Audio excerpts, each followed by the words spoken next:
I could have never gone to all the big brands that we worked for and said, you have to fire all your agencies and just work with us.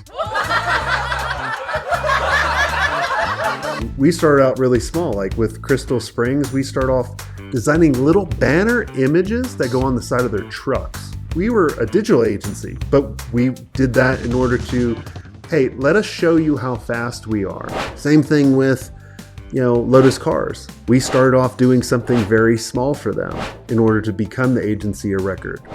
HoneyBaked Ham, all those. It all started with something small because there was a small pain point that one department had that we could fix, and then they started telling all the other departments. And then we started building and building and building. Think about these big companies that would use you. They have so much data that they have no idea what it means. I remember we went to Lotus Cars and Porsche and we said, hey, we're gonna pull all this social data from what everyone's saying on Twitter.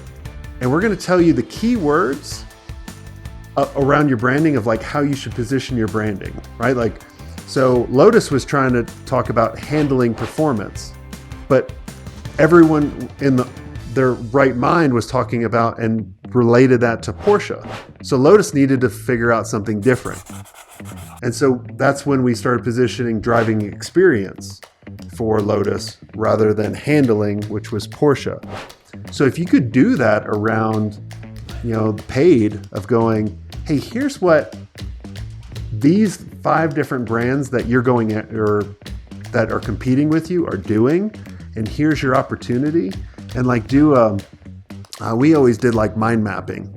So we would draw a circle and do connections, something visual. Especially the bigger brands that you guys are going after, I wouldn't sell it for $200. I would sell it for $1,000. And then you just tell them, hey, there's 3 possible outcomes. You'll love the plan, you'll go do it yourself. You'll love the plan, you want our help, which is the most common, or 3, you won't like the plan and I'll give your money back. So there's nothing for you to lose. And they're like, oh yeah, you're literally walking them down the line of going, you're going to buy from me if you're really legit. Because you just place in their mind, they're like, oh yeah, there's nothing to lose. You say that. The most successful agencies that embrace this concept, it is not selling a big foot in the door and then a retainer. They're missing out.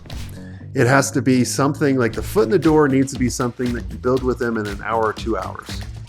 You have them determine their biggest problem. And let's say that problem you could fix pretty easy. Well, that should be the project. I think the biggest mistake people make when they're thinking about the offering ladder and that middle project is they think it needs to be the same every time. And I don't think it needs to be.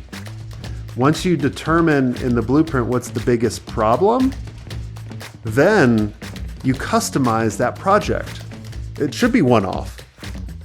And then you show them success, and then you can transition that to a retainer because you've built trust, they paid you twice, and now you've showed them a return. Well, hell yeah, they're going to go with you. They'd be crazy. I hope you enjoyed this content. If you want more content like this, make sure you click on the link on the screen or check out your most popular podcast platform where the full episode is there. And until next time, have a swank day. What are you doing? Go check it out. Click on the link. I'll see you soon.